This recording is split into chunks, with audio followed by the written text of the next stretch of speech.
Boa noite. Nós estamos iniciando a série de seminários digitais de ensino médico em cirurgia, organizado em conjunto pelo capítulo de São Paulo do Colégio Brasileiro de Cirurgiões, pela Regional de São Paulo da Associação Brasileira de Ensino Médico, a ABEM, em parceria com a Associação Paulista de Medicina, a Academia de Medicina de São Paulo e com a ABLAC. Essa série de seminários digitais foi realizada ano passado e tivemos uma avaliação muito positiva dessa iniciativa, principalmente no sentido de que nós estamos discutindo algumas questões que se tornaram muito oportunas no momento em que o número de escolas médicas aumenta de forma avassaladora, assim como as demandas de especialização chegam de uma maneira realmente também progressiva e às vezes até desorganizada. E que necessita que muitas vezes os cirurgiões, que são plenamente capazes de exercer a sua atividade de assistência, de gestão, sejam recrutados para atividades de ensino. Então, nós resolvemos criar um espaço que pudesse haver a apresentação e, de alguma forma, a discussão de temas que sejam relevantes, sempre tentando direcioná-los para o contexto do ensino da cirurgia nos seus aspectos mais amplos. Da mesma forma, esse ano, nós pretendemos manter essa iniciativa. Estão programados 8 webinars e com assuntos que serão complementares àqueles que foram apresentados ano passado. E essa iniciativa, que nós tivemos a honra de participar, representando o capítulo São Paulo do Colégio Brasileiro de Cirurgiões, foi compartilhada com o professor Aristides Palhares, que também é membro titular do Colégio Brasileiro de Cirurgiões, professor associado de cirurgia plástica da Unesp e presidente da Regional São Paulo da ABEM, com o professor Tufik Amber, que é diretor das regionais do capítulo São Paulo do Colégio Brasileiro de Cirurgiões, e é o diretor e mantenedor da FACELES, o curso de medicina na cidade de Rio Preto, e do professor Gerson Alves Pereira, que é docente da Faculdade de Medicina no curso de Bauru, e também é o nosso diretor de Educação Médica do capítulo São Paulo do Colégio Brasileiro de Cirurgiões, e assim como o Dr. Tufik, é um assíduo participante e colaborador das atividades da Associação Brasileira de Educação Médica. Nós procuramos sempre abordar os assuntos da maneira mais ampla possível, garantindo espaço de discussão e tentando incluir entre os palestrantes os colegas que tenham as visões mais interessantes naquele momento, né? E tentamos incluir entre os debatedores colegas que certamente podem contribuir não só para a discussão desses temas, como também para o aperfeiçoamento dessas situações no seu cotidiano. Hoje, o primeiro tema é apresentar como os recursos tecnológicos e pedagógicos digitais, né, foram impulsionados pela pandemia da Covid-19. É um assunto que pode parecer um pouco óbvio e até banal, mas que talvez não tenha sido discutido com a profundidade que ele merece, né? E para isso nós escolhemos 3 colegas, que são todos membros titulares do Colégio Brasileiro de Cirurgiões, para apresentarem esses assuntos, né? E o primeiro expositor é o professor Tufik Amber Neto, que eu já apresentei aqui, é um dos organizadores dessa série de seminários digitais, e ele vai falar sobre o ensino híbrido, tema que dirige-se diretamente para a categoria do ensino médico a nível de graduação. Professor Tufik, muito obrigado pela presença, pode iniciar a sua apresentação. Boa noite a todos. Quero primeiro agradecer o honroso convite do Colégio Brasileiro de Cirurgiões, capítulo São Paulo, para participar dessa prestigiada mesa redonda. Eu quero parabenizar o professor Ramiro e toda a diretoria do CBC por ter essa iniciativa de discutir educação numa sociedade de especialidade. É muito cômodo para uma sociedade de especialidade discutir aspectos técnicos da especialidade, mas a gente vê muito pouco a sociedade de especialidade, isso de uma forma em geral, discutir educação médica. Então, eu louvo aqui essa iniciativa e agradeço mais uma vez ao honroso convite. Então, o tema que pediram para a gente desenvolver com vocês, Marcos, está visível?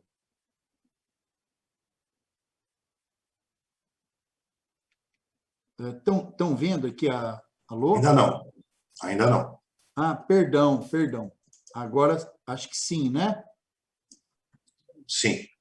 Agora está visível. Deixa eu só... Está visível. Visível a todos? Sim, sim.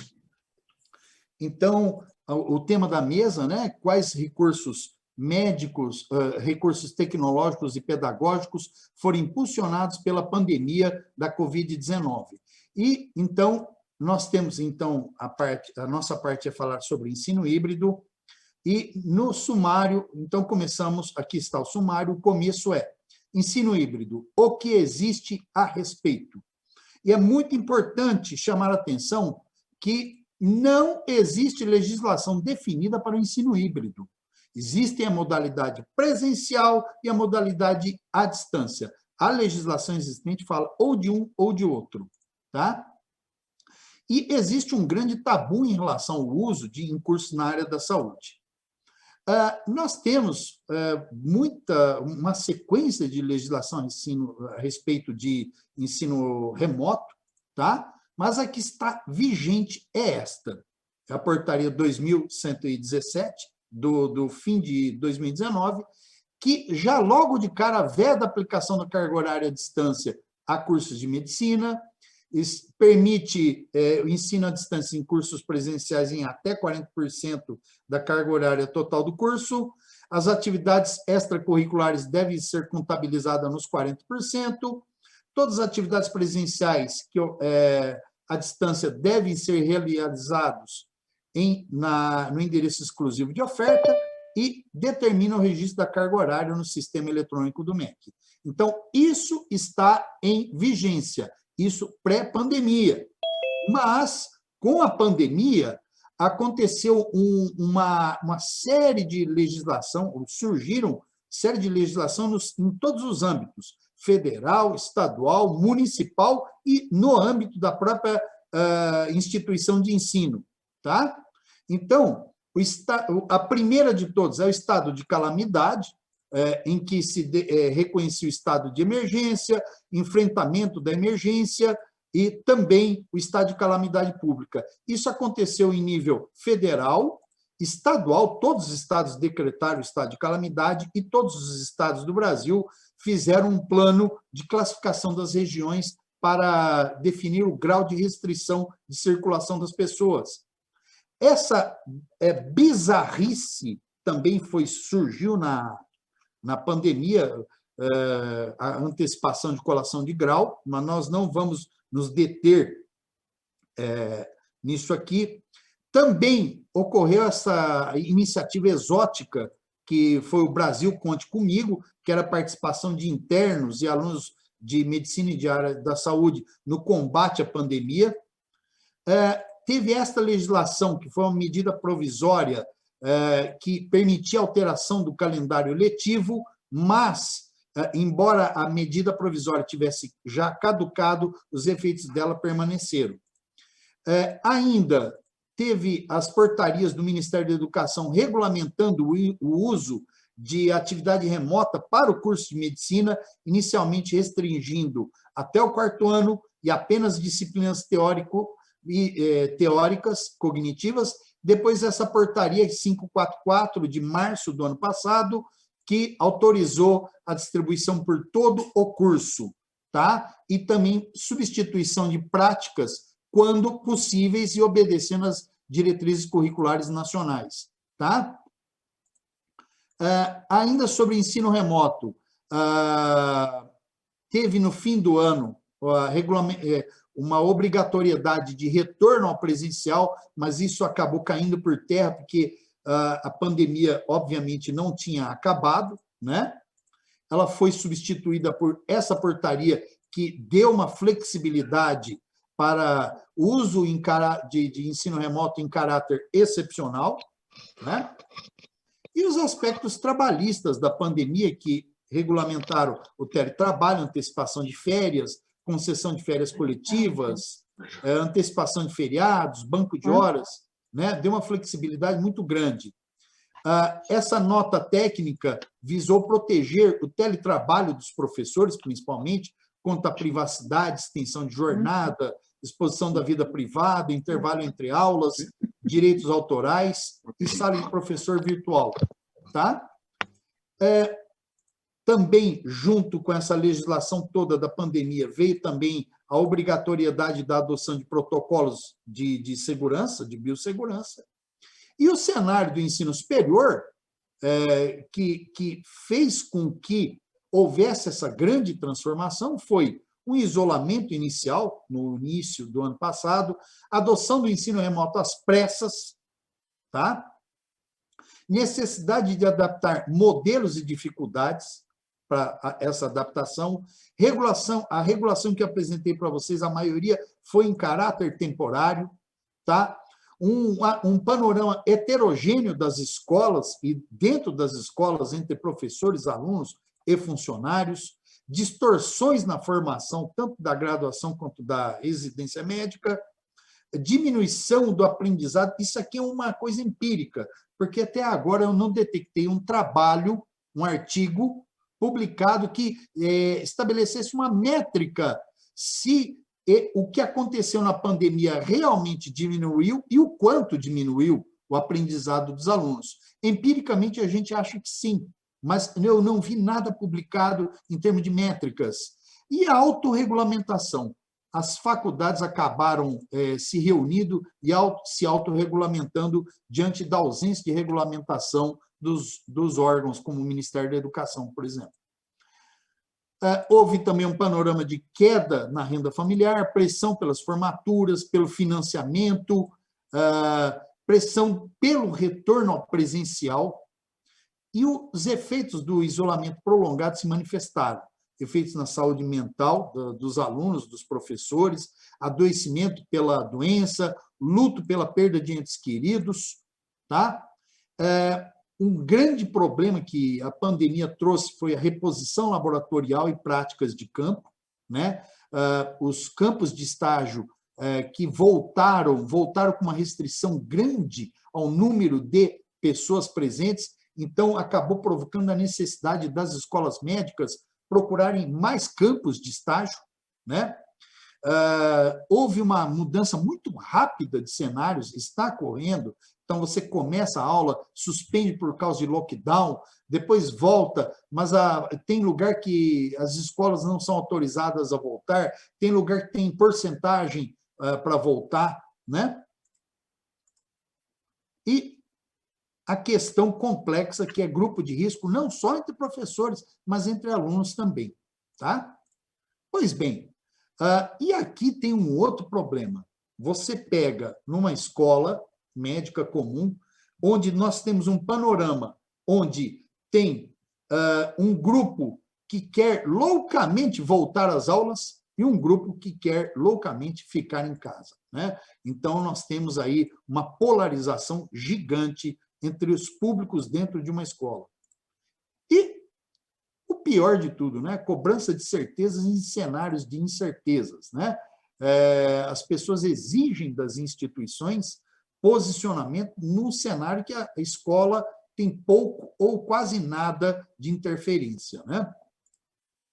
Bom, se eu tivesse que resumir o ano em apenas uma imagem, eu diria que 2020 foi um ano em que nós trocamos o pneu do carro com o carro andando.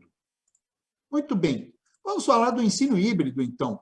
É um conceito rico, apropriado e complicado, pressupõe o retorno presencial às atividades escolares E não é só implantar tecnologia. O uso de tecnologia é uma coisa, o uso do ensino híbrido é outra. O ensino híbrido pressupõe a complementaridade entre o presencial e o online. Tá? Esse é um artigo que saiu em 2015, na Revista Brasileira de Educação Médica, na época, dizendo que haviam poucas experiências no Brasil, e eu posso afirmar que no mundo, em relação ao ensino médico, tá? O uso de ensino híbrido ou online no ensino médico. Tá?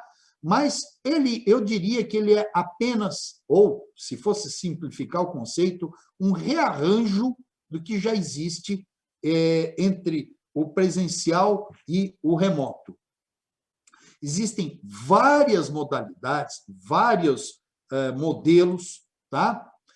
Que envolvem todas as teorias clássicas de aprendizagem, mas eu diria que são novas formas de produzir, armazenar, distribuir conteúdos, novas formas de aprender, novas formas de ensinar e novas formas do mais difícil, talvez, do processo, que é avaliar. Tá? Ou seja, temos novos cenários de ensino-aprendizagem, novos meios de comunicação, novas tecnologias, novas formas de interação, novos valores, novas habilidades. Nós temos aqui um slide, um diapositivo que eu consegui localizar de como eram as mídias disponíveis em 2005. Tá? Muitas delas eu acho que já nem existem mais, né? Fita cassete, fita de vídeo. É muito engraçado você ver que há pouco mais de 15 anos a gente ainda trabalhava com essas variáveis aqui. Aqui hoje nós temos aqui dezenas de recursos à disposição das instituições de ensino, tá? E as vantagens do ensino híbrido é valorizar mais as trocas, interações, permite maior autonomia e flexibilidade do aluno, estimula a reflexão sobre os supérfluos da carga horária da matriz curricular e dos conteúdos, novas formas de avaliação, capacitação e treinamento em novas habilidades, tecnologia abre possibilidades infinitas, atração de perfil de professores e alunos que gostam dessa metodologia e permite a gente repensar os modelos pedagógicos. Como principais desafios ao ensino remoto, mudança de cultura institucional, a uniformização dos procedimentos, tá? Não existe uma receita de bolo, nós já vamos ver isso, o custo da implementação das tecnologias e um grande dilema que é produzir conteúdo próprio, que não é uma tarefa tão simples assim, ou adquirir o conteúdo pronto, que também tem as suas vantagens e desvantagens. Ainda temos como desafio a capacitação de todos os membros da comunidade acadêmica, o tempo de amadurecimento das novas metodologias, adaptações físicas da infraestrutura, privacidade na comunicação digital. O simples uso da tecnologia não garante o aprendizado. Isso não significa você fazer ensino híbrido, o simples uso. E aqui, esta charge que saiu na revista francesa Libération, no dia 1º agora de abril, é uma grande dificuldade que nós já vamos ver nos artigos publicados, que é a distração no ambiente de trabalho, no ambiente de estudo. Né? Bom, existe receita de bolo para o ensino híbrido? Bom, com os mesmos ingredientes você consegue fazer pratos diferentes, tá? Tanto fazendo o presencial quanto o online. E quem seriam os cozinheiros? Olha só, nós temos escolas distribuídas por todas as regiões do Brasil, com diferentes categorias administrativas, desde as públicas federais até privadas com fins lucrativos. Temos outros tipos de entidades públicas e privadas, várias formas de organização acadêmicas, tá? Os cursos de medicina, e um tempo de funcionamento de escolas médicas acima de 75 anos, apenas 3%, entre 50 e 75, 15%, entre 25 e 50 anos, 3,44%, e com menos de 25 anos de funcionamento, 77,36%. Dessas, 48% tem menos de 10 anos e 26% tem menos de 5 anos. Então, o mix de cada escola vai depender de estrutura predial, capacitação, processo avaliativo, tecnologia, se é síncrono ou assíncrono, investimentos, metodologias, tempo e espaço destinado para isso. Ou seja, cada escola vai fazer o seu mix. Bom, qual é a experiência mundial do ensino remoto na pandemia? Nós temos de tudo. Artigos publicados desde julho do ano passado, dizendo esse, por exemplo, da Arábia Saudita, dizendo das desvantagens. Esse aqui, de julho, lá da Arábia Saudita, também com avaliação positiva. Esse aqui de Israel, publicado em agosto, com avaliação positiva. Esse aqui, publicado na Jordânia, com avaliação negativa em setembro. Esse publicado em outubro, na Malásia, dizendo que os alunos preferiam o presencial, mas se adaptaram ao e-learning. Esse negativo da Espanha, publicado em outubro. E esse aqui que eu quero chamar a atenção, publicado em dezembro, que foi uma disciplina de técnica cirúrgica à distância, em que os professores enviavam vídeos e o material para os estudantes assistiam o vídeo e tentavam reproduzir sozinhos a técnica, filmavam e devolviam para o professor. Aqui eu não estou defendendo, não estou atacando, só achei curioso, e isso aqui saiu na revista alemã de educação médica. A hora de se definir isso é agora. Por quê? Não vejo, esse aqui é um gráfico, esse é um desenho publicado na Economist, de janeiro, dizendo o panorama de vacinação do mundo. Ele é extremamente heterogêneo, onde nós temos países aqui em azul escuro que vão vacinar antes, e esses países aqui em lilás escuro que vão vacinar por último em começo de 2023. E aqui um artigo publicado na Science em maio de 2020, que prevendo que nós teremos ondas de transmissão até 2024. E isso nós já vimos antes, na gripe espanhola, há 100 anos atrás. Tá? E esse aqui é um fato que cada vez mais será frequente, o lockdown, e seremos obrigados a tomar decisões que terão um grande impacto na nossa atividade nos próximos anos. Repensar a sala de aula, repensar as metodologias ativas, as bibliotecas, a arquitetura dos prédios onde nós ensinamos medicina, os laboratórios com animais. Hoje nós temos uma série de laboratórios virtuais ofertados no mercado, processos seletivos, como fazemos congressos. Isso nós teremos que repensar. Infelizmente, a situação de excepcionalidade tornou-se o catalisador de uma série de mudanças. E a melhor maneira de prever o futuro é criá-lo. Essa é uma frase de Peter Drucker. Simulação de ensino híbrido na área da saúde. Vamos falar diretamente de medicina. Ciclo básico, onde só tem apenas teoria, é mais favorável à incorporação de tecnologias, né? No ciclo clínico, mais favoráveis são algumas disciplinas e a parte teórica de qualquer disciplina. No ciclo básico, com práticas laboratoriais, algumas já são mais favoráveis, principalmente as que usam microscópio, outras têm, em maior ou menor grau, laboratórios virtuais. Metodologias ativas, parte significativa delas podem ser adaptadas para o ensino remoto. É uma gama de disciplinas eletivas e optativas. E no internato, que existe um grande tabu, as partes teóricas, casos clínicos e avaliação e feedback podem ser feitas de forma híbrida, né? Forma remota. Outras atividades seriam monitoria, apoio psicopedagógico, ligas, dependência, teste de progresso, extensão e telemedicina ainda a ser repensado, né? Impossível.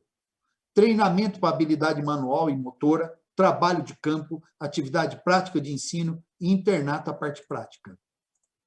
Aqui nós temos o roteiro de como implantar o ensino híbrido, que vai desde a reflexão sobre a mudança e até o modelo e capacitação do jeito que a gente quer fazer esse ensino híbrido. E a conclusão, o ensino híbrido ainda necessita de regulamentação específica, parte significativa da estrutura curricular pode ser construída de forma híbrida, não existe 2 cursos de medicina iguais, certamente não existirão 2 modelos de ensino híbrido iguais. A avaliação já é um grande desafio na forma presencial, também o será na forma híbrida. Finalmente, a nossa mensagem final: crises sempre existiram na história da Terra. Algumas espécies sobreviveram, algumas evoluíram bastante e outras surgiram e dominaram o planeta. Sobre mudanças, a mudança é difícil, não mudar é fatal. A arrogância do sucesso é pensar que o que você fez ontem será o suficiente para o amanhã. E, finalmente, eu lanço mão desta frase do general Pompeu, que disse em um século antes de Cristo. Essa frase já foi atribuída a Petrarca, Fernando Pessoa, Caetano Veloso, mas é dele. Navegar é preciso, viver não é preciso.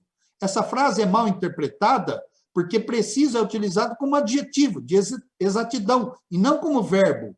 Então, navegar é exato, viver não é exato.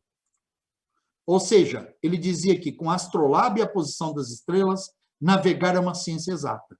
Viver não tem nada de exato, é uma viagem feita de opções, medos, forças, inseguranças, persistências, transições e incertezas. Muito obrigado pelo convite e desculpe se eu ultrapassei o tempo. Muito obrigado, professor Tuffi. Dando sequência, a participação agora é da doutora Ana Carolina Batista Dantas. A doutora Ana Carolina é membro titular do Colégio Brasileiro de Cirurgiões, médica especialista em cirurgia geral e do aparelho digestivo, com toda a sua formação na Faculdade de Medicina da USP, membro titular não só do CBC, mas também do CBCD e da Sociedade Brasileira de Cirurgia Bariátrica e Metabólica.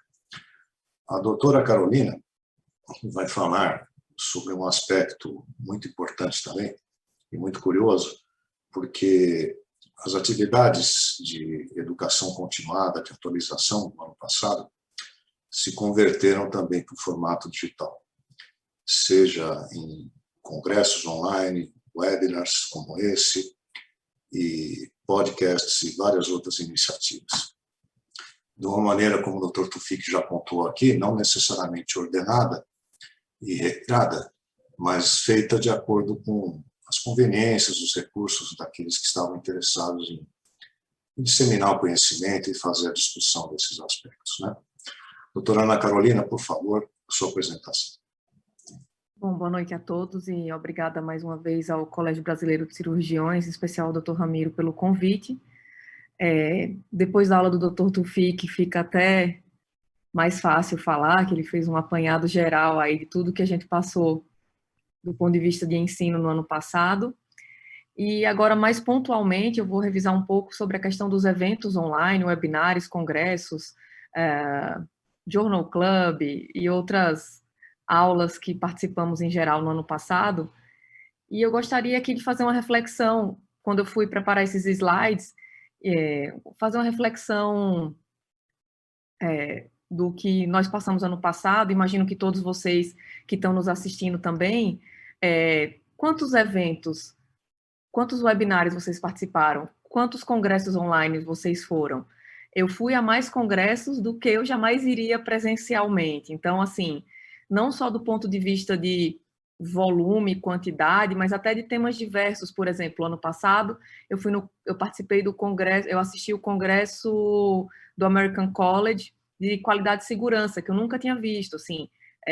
Era um congresso pequeno, restrito, muito para os americanos, e no evento eles falaram que eles tiveram um recorde de 5.000 inscritos, num congresso que geralmente tem menos de 1.000 participantes. Então, eu acho que essa reflexão é importante para a gente pensar sobre tudo isso, mas, ao mesmo tempo, o custo, né? O custo de cada evento pontualmente é menor, mas por participar de mais, tem uma permissividade maior para inscrição em vários eventos online, às vezes no mesmo dia, a gente talvez gastou mais, e pensando como um todo, se essa experiência foi positiva, o que foi bom, o que pode melhorar, o que vai ficar de legado para os anos futuros aí, sonhando quando passar essa pandemia, né? Aqui eu trouxe um print do Congresso Internacional de Cirurgia Bariátrica, da IFSU, que a gente participou ano passado, online. O congresso ia ser, acho que em Dubai, quer dizer, uma viagem que ia ser super longe, em dólar, todo mundo assistiu de casa, mais barato, mais acessível,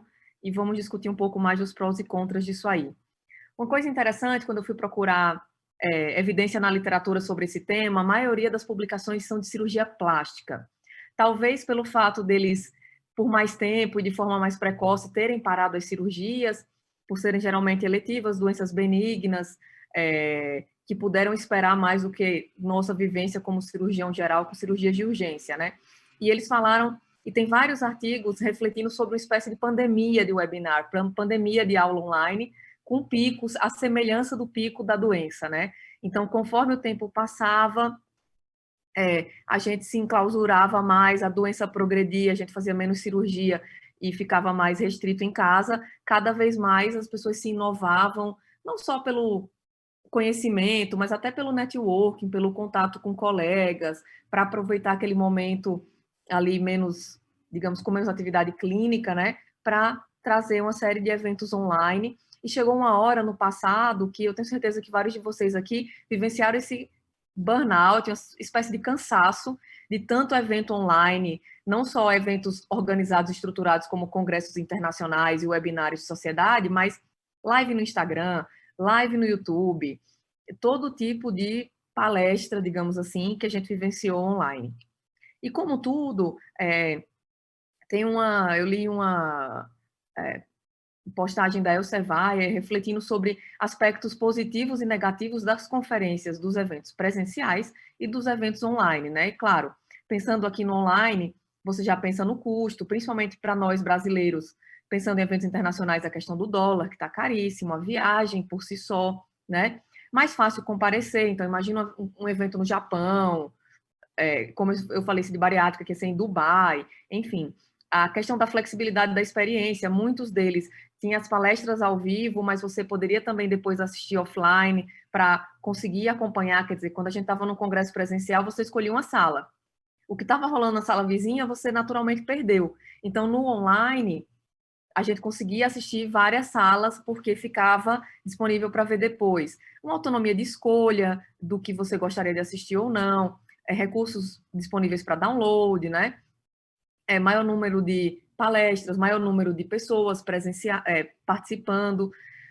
Porém, do ponto de vista negativo, a gente sente falta dos colegas que a gente já conhece, de revê-los e conversar e botar os assuntos em dia, mas também do networking, de conhecer outras pessoas, pesquisadores de outras instituições, colegas de outros cirurgiões de outros países, num evento de maior porte, de outros estados, num evento nacional. A questão das distrações, como o Dr. Tufik falou também, em casa, você tem outras pessoas em casa, ambiente familiar, quer dizer, não é aquela coisa que você viajava para um congresso e você se fechava naquele evento assistindo aula o dia inteiro, né? Aqui ele coloca o diálogo em texto como um ponto negativo, mas eu acho que é híbrido, né? Quer dizer, falar ao vivo é legal, é bacana, mas ter aquele chat do lado onde você pode tirar dúvidas sem interromper a palestra de ninguém também é um bom recurso, né? E, claro, como tudo que é novo, não existe, assim, prova científica de retenção de aprendizado, se isso é melhor ou pior, do ponto de vista de eficácia, de aumento de frequência. Então, isso no futuro a gente vai saber se a experiência foi positiva ou não. Também falando um pouco com a outra aula anterior, né? As tecnologias já estavam aí, não é que inventou a roda com as aulas digitais, né? Então, até interessante também, mais um artigo de cirurgia plástica, como eu falei, eles são os campeões de publicação, eles falaram assim, eles tinham uma plataforma já online e de ensino e mostraram né, ao longo da pandemia, né, pré-Covid e durante o Covid, como o padrão de uso dessas aulas online aumentou para semanal ou diário de uma plataforma que eles já tinham, quer dizer, alguns recursos, e até na área de cirurgia geral, de ensino voltado para residência, para graduação, tem vários portais, como o WebSurgery, o IS Surgery, tem vários canais que já tinham aula com certa frequência, claro, eles já tinham a tecnologia, já tinham a estrutura de gravar a aula, e isso foi, de certa forma, mais utilizado por quem procurava assistir às aulas, e eles também aproveitaram para aumentar sua produção, divulgação. Com certeza os canais cresceram, mas esses recursos já estavam aí, né? Nada foi assim criado especificamente para isso. Outra forma também, outra vantagem desses webinários e eventos é que, de uma forma mais fácil, foi linkado conteúdos complementares. Então, você participava de um webinar, como esse exemplo aqui que eles publicaram, por exemplo, eles tinham vídeos no YouTube de treinamento de uma técnica cirúrgica específica através de um dispositivo, de um modelo. Eles faziam um webinar explicando o tema e linkava, ó, temos esse conteúdo complementar no nosso canal do YouTube. E em massa, quem estava participando daquele webinar, daquele evento, então teve um pico aqui que eles documentaram de uso após esse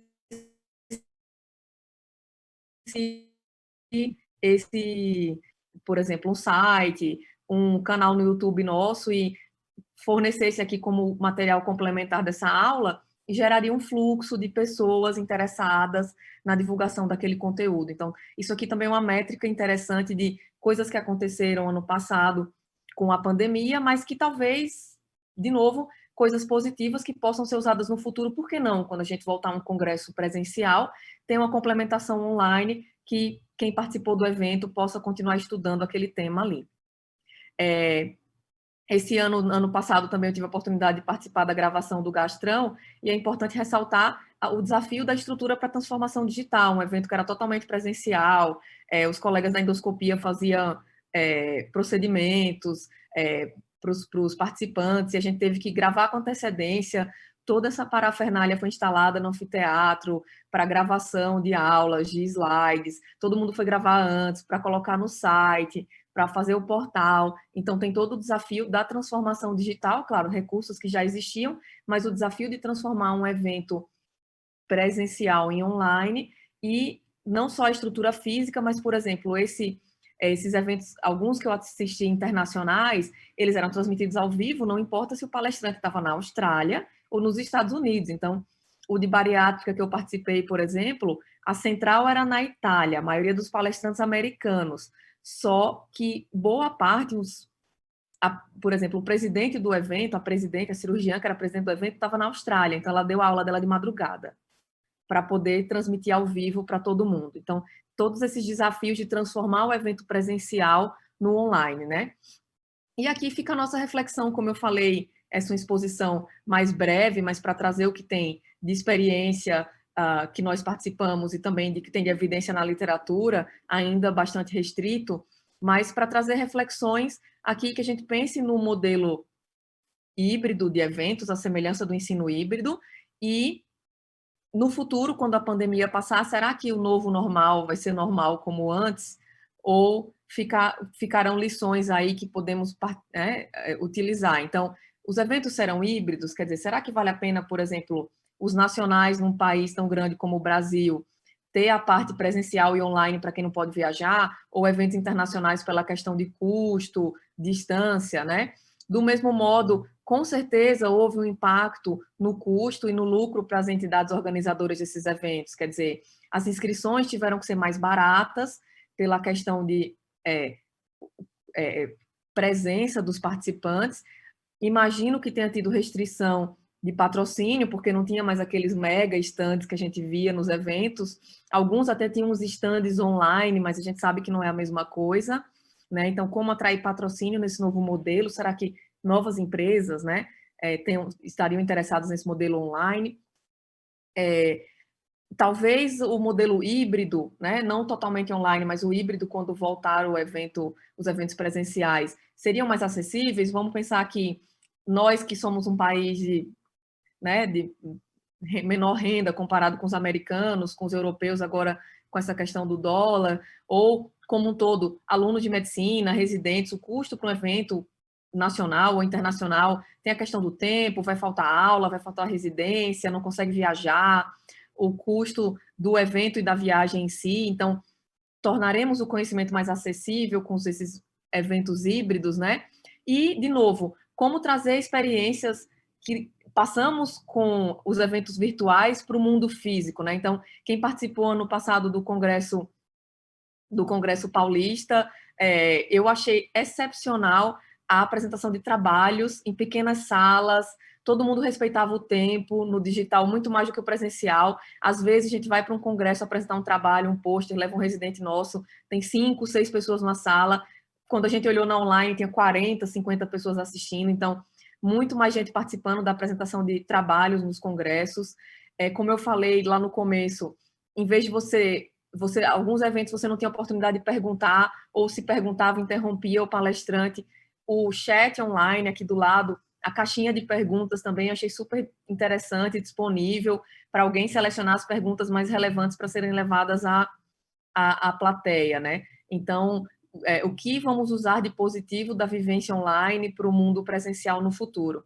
E, claro, apesar de ser digital e gostar muito das coisas de internet e tudo, eu pessoalmente gosto muito dos eventos presenciais, e eu vi numa reportagem essa foto de um anfiteatro vazio e achei nostálgica para a gente relembrar e sentir saudades aqui para encerrar a nossa saudade dos eventos presenciais e que voltem logo, né?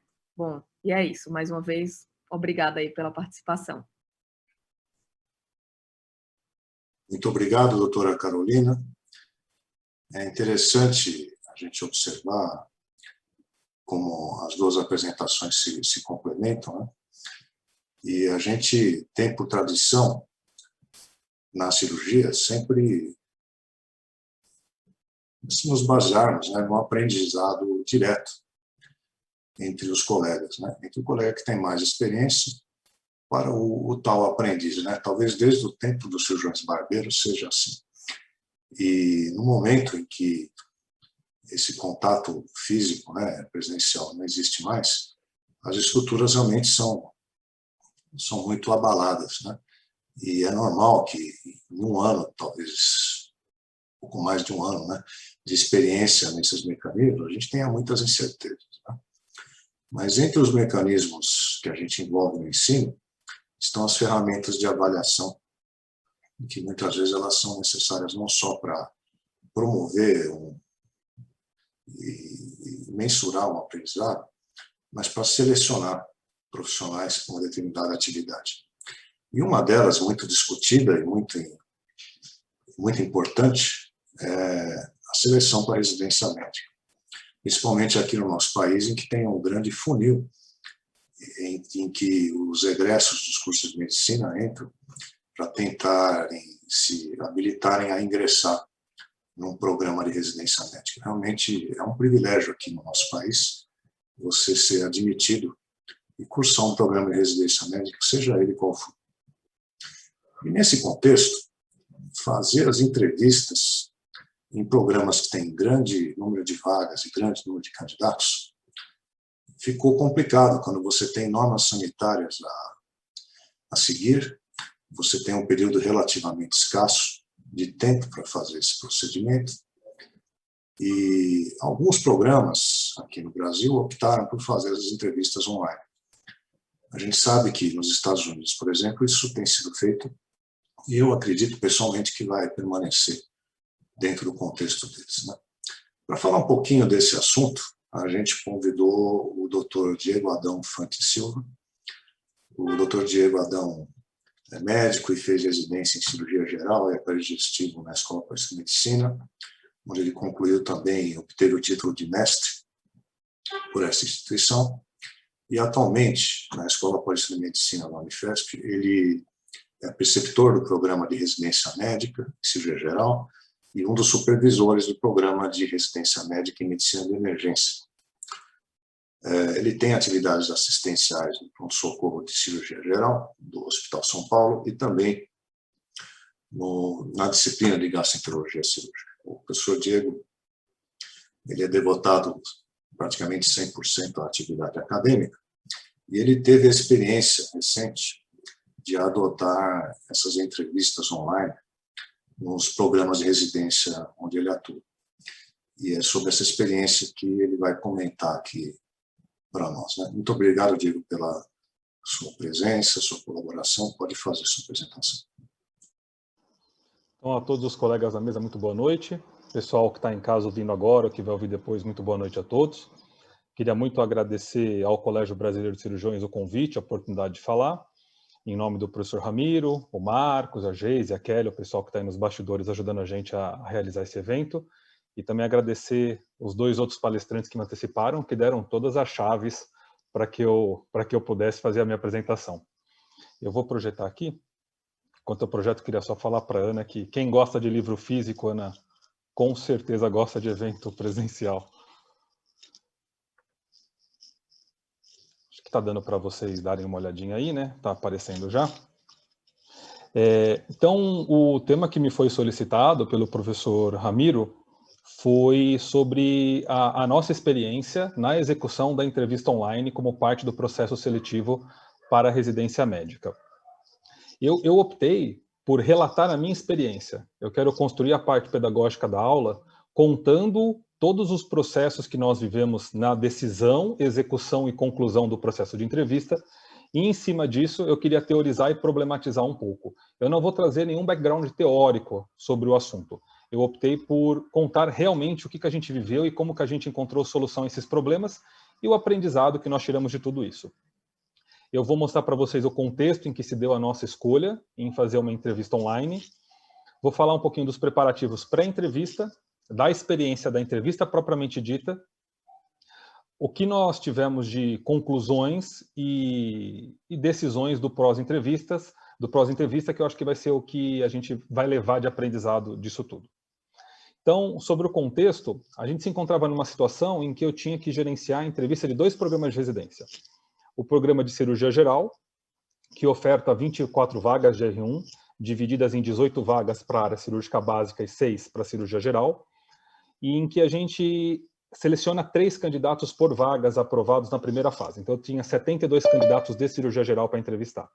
E o programa de medicina de emergência, que oferta 6 vagas por R1, e nós chamamos 4 por vaga, totalizando 24 residentes. Então, a gente tinha que arrumar uma forma de entrevistar pelo menos 90 candidatos para o processo seletivo, sendo que nosso espaço físico é limitado e a gente estava com todas as questões da Covid em voga. Então, nós optamos, num determinado momento, pelo modelo síncrono de entrevista, a entrevista online. Isso se deu porque a gente tinha que soltar o edital, e já era agosto, e a gente não tinha a menor ideia de como seria o futuro, a vacina ainda era teórica, a curva estava num platô, a gente não sabia se ia cair, se ia subir, tinha toda a questão de recomendações de afastamento e máscara, portanto, nós optamos por essa incerteza fazer o modelo online. Nós ficamos com medo de risco de cancelamento de voos, de acesso a hotéis, então, medo de candidatos perderem o acesso ao concurso por conta de um voo cancelado, eventualmente de uma indisponibilidade de hospedagem. A questão da aglomeração, como eu já falei, talvez um processo ou eventualmente um questionamento se a entrevista não estava sendo de forma de expor o candidato a algum risco, tanto quanto o risco à nossa equipe de infecção do coronavírus. E nós tivemos diversos receios nesse momento, né?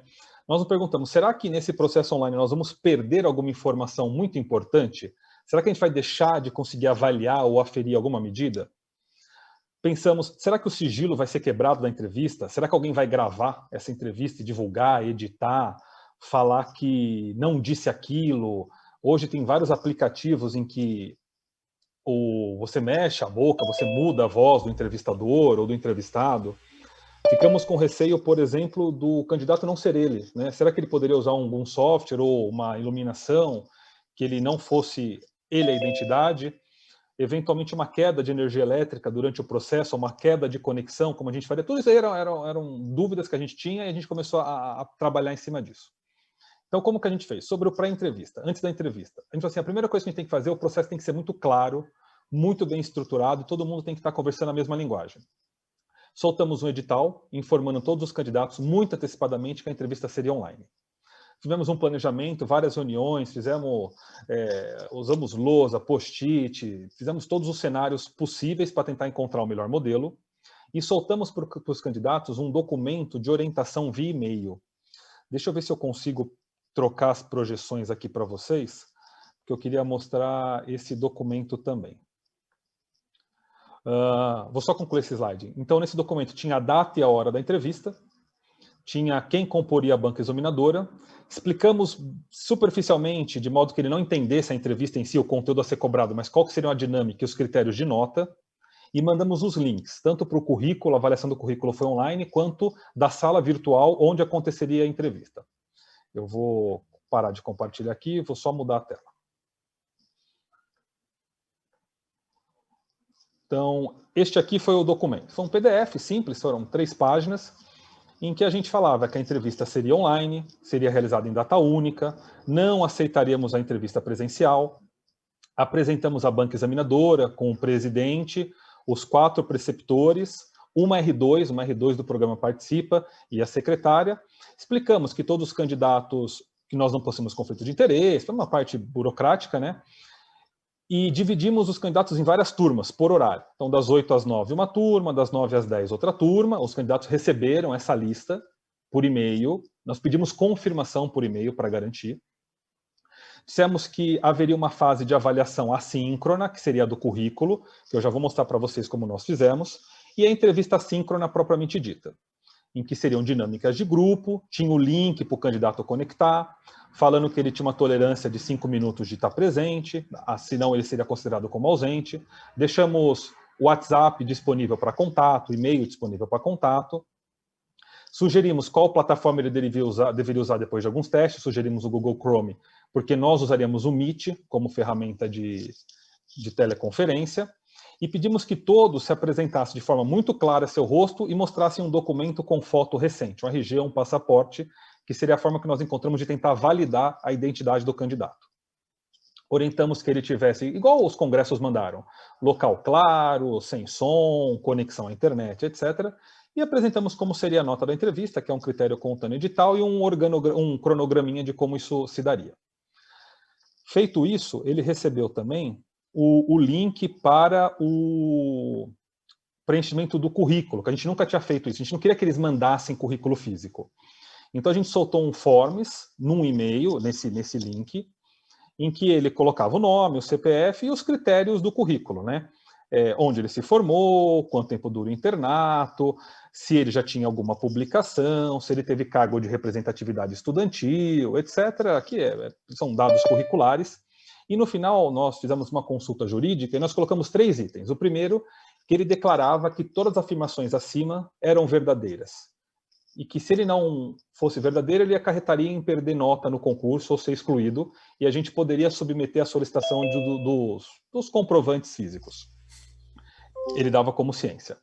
Depois, a gente colocou um termo, que a gente até se inspirou no termo de concedimento de imagem do próprio CBC, para os webinários e eventos, em que ele autorizava a captação da imagem dele, edição, e a gente deixou bem claro que isso seria utilizado estritamente, de forma sigilosa, para elaboração da nota durante o concurso. A gente não usaria para outro fim. E, por fim, a gente pediu que ele colocasse a ciência, que ele declararia sigilo sobre todo o conteúdo, já que ele estaria participando de uma entrevista com outras pessoas envolvidas. Grande vantagem desse currículo online foi que nós conseguimos extrapolar a estatística dele. Então, antes do candidato chegar, eu já sabia quantos % tinham feito extensão, quantos tinham a TLS e a CLS, quantos já tinham participado de concurso público, plantões em unidade de banco de sangue, quantos tinham fluência em idiomas, o Google Forms já libera toda essa estatística. Então, a gente tinha já um dado bem global do nosso candidato. Vou voltar para a apresentação aqui.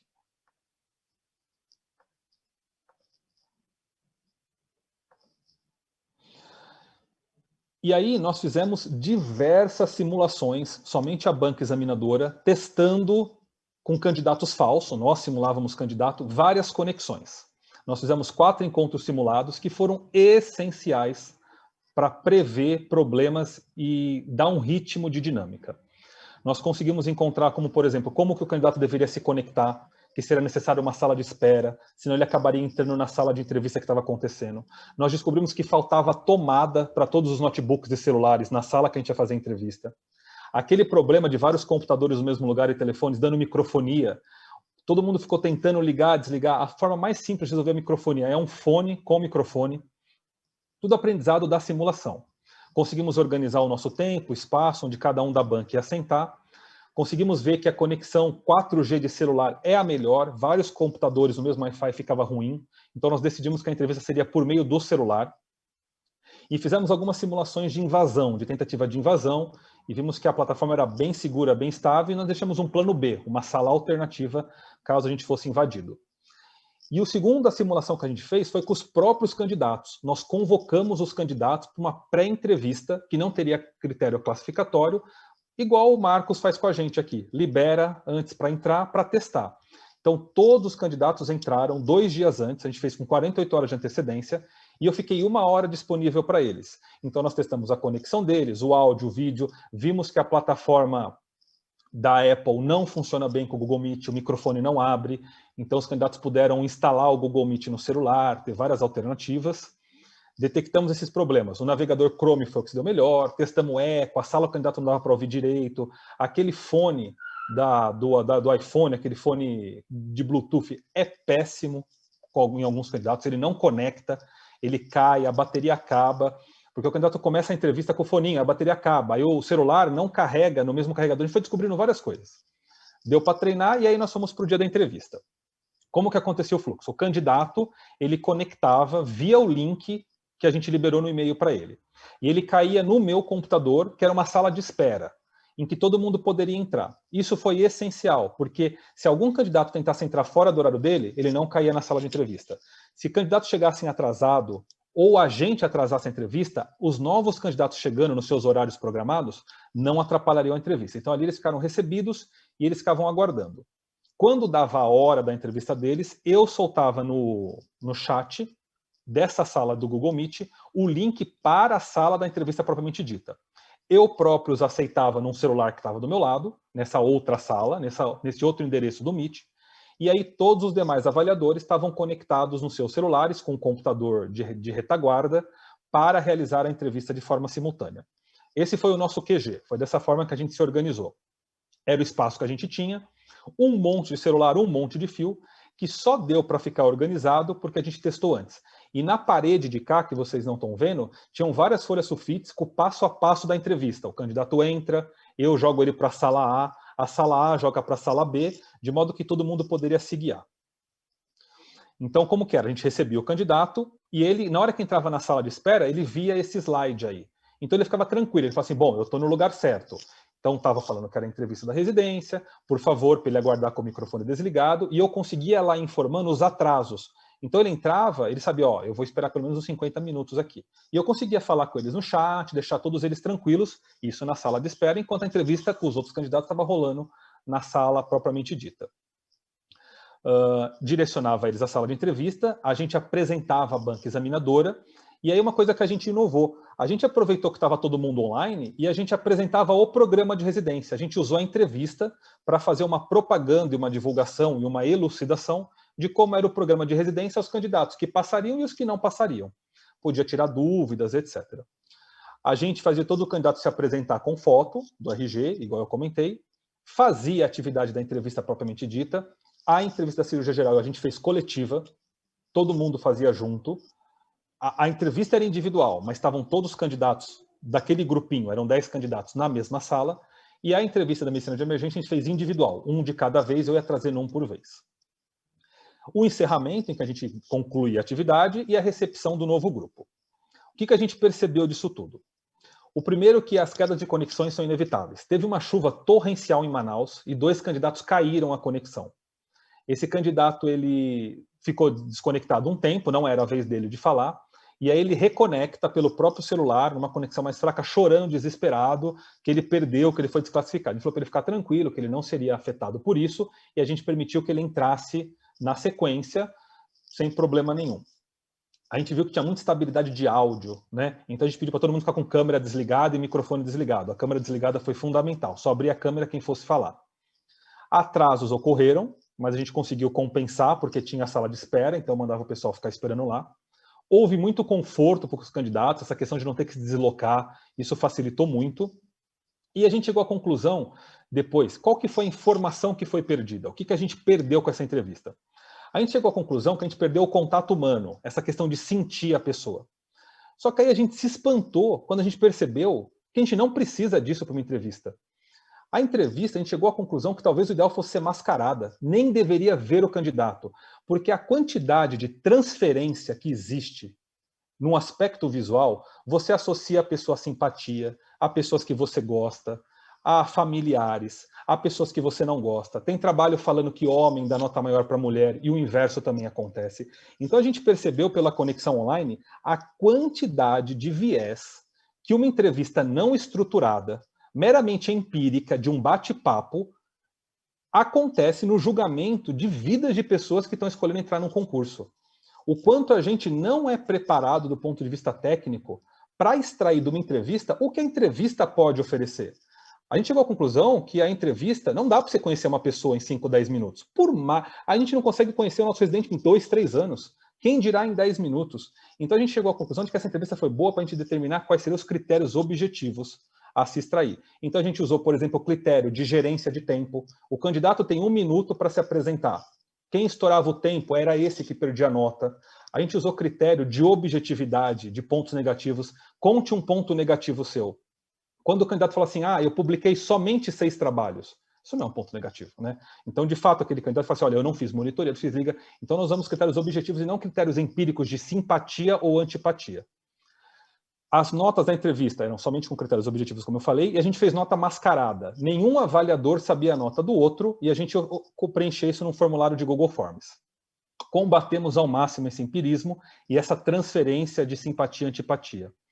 E acabamos tendo noção de qual que é realmente a limitação do processo seletivo da fase de entrevista, que é extremamente empírica em outros serviços. E no nosso também até então. Aproveitamos tudo isso e pedimos ao candidato um feedback. A gente criou um outro Forms, que eu vou mostrar para vocês, é a última troca de slide que eu faço, em que a gente perguntava o que ele achou do processo de entrevista em si. E o que a gente encontrou? A gente mandou essa avaliação para eles, agradecendo a presença, dizendo que esse questionário não tinha critério de nota, e fizemos várias perguntas. Entre elas, o que ele achou da entrevista ser online na pandemia? 98% achou adequado não ter que viajar no meio da pandemia. A gente perguntou se eles aprovaram a etapa pré-entrevista, em que eles foram informados por e-mails, foram orientados, inclusive a entrevista simulada antes. A maioria ficou muito satisfeito ou satisfeito com esse processo. Depois nós perguntamos o que eles acharam da gente usar a entrevista, um tempo dela, para apresentar o programa, como que funciona, os estágios, as provas. A maioria também ficou muito satisfeito ou satisfeito. Perguntamos o que eles acharam das dinâmicas. Muitos não gostaram. Muitos não, uma parcela. Por quê? Na parte descritiva, qualitativa, eles mandaram vários comentários. Eles falaram assim, eu não tive tempo de me mostrar quem eu era. Mas foi exatamente isso que a gente pegou. Não, a gente não quer saber quem você é. A gente quer saber que candidato, que habilidades você tem enquanto candidato. Quem você é, eu vou descobrir depois. Eu não vou te colocar aqui dentro tentando descobrir quem você é. E foi esse o ponto mais importante que a gente descobriu. Perguntamos o que eles acharam da postura da banca, em termos de idoneidade, a maioria também ficou muito satisfeito.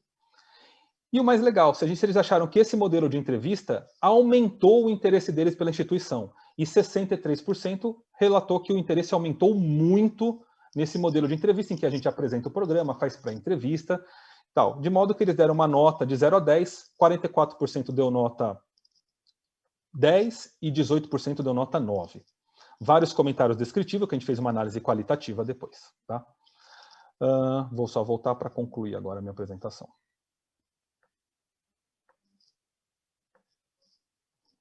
Então a gente conseguiu ver esses pontos fortes e fracos. E quais foram as conclusões que nós chegamos? Que a entrevista, que ela pode ser além de uma entrevista apenas, de um processo avaliativo, ela pode ser uma ferramenta de marketing institucional, por exemplo, de tirar dúvidas. E uma ferramenta de você conseguir informações de banco de dados por uma pesquisa. O modelo é totalmente factível e talvez o futuro seja uma entrevista híbrida, em que alguns candidatos possam entrar online e outros presencialmente, ou eventualmente totalmente online, como todos os demais participantes já apresentaram. vimos que facilita muito o acesso de quem está distante. Permite gravar a entrevista, isso poderia ser feito antes, mas agora ficou mais fácil, tanto para a gente reavaliar notas em caso de dúvida, quanto eventualmente numa imposição de recurso, a gente tem tudo isso daí documentado. Simular a entrevista antes é fundamental, não tem como fazer uma entrevista online sem simular antes, porque tem muito detalhezinho que você perde se for direto para a entrevista. Vimos que o mais importante é conhecer o candidato não residente. E a gente chegou à conclusão de que isso é o mais justo. Você fazer avaliações objetivas, em que de fato o indivíduo não tenha muito tempo de se expressar, que a gente use ferramentas validadas em literatura, de extrair informações de candidatos, ao invés de somente aquele empirismo, é o mais justo. E o principal, a necessidade, fica até aqui uma sugestão para o CBC, de um workshop, um curso, que capacite médicos, preceptores e docentes a realizar uma entrevista para um concurso de residência. Era isso que eu tinha para falar para vocês. Deixo aí meu e-mail, caso alguém queira esses formulários, eu posso disponibilizar a máscara deles para vocês aplicarem nos seus serviços. E agradeço muito a todos a participação. Muito obrigado, Diego. A próxima etapa dessa nossa atividade é discutir os temas apresentados pelos palestrantes. E quem vai coordenar essa discussão é o professor Aristides Palhares, atual presidente regional de São Paulo, da Associação Brasileira de Educação Médica. Professor Aristides, por favor. Muito obrigado, professor Ramiro. Nós vamos iniciar, então, a parte de debates da nossa reunião de hoje. E o nosso primeiro debatedor será o professor Luiz Carlos von Batten. Ele é presidente nacional do Colégio Brasileiro de Cirurgiões, professor associado do Departamento de Cirurgia da Universidade Federal do Paraná e professor titular de Clínica Cirúrgica da PUC do Paraná. Professor, fique à vontade para os seus comentários.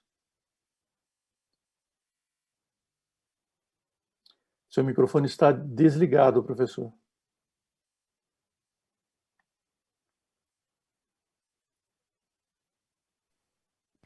Ok.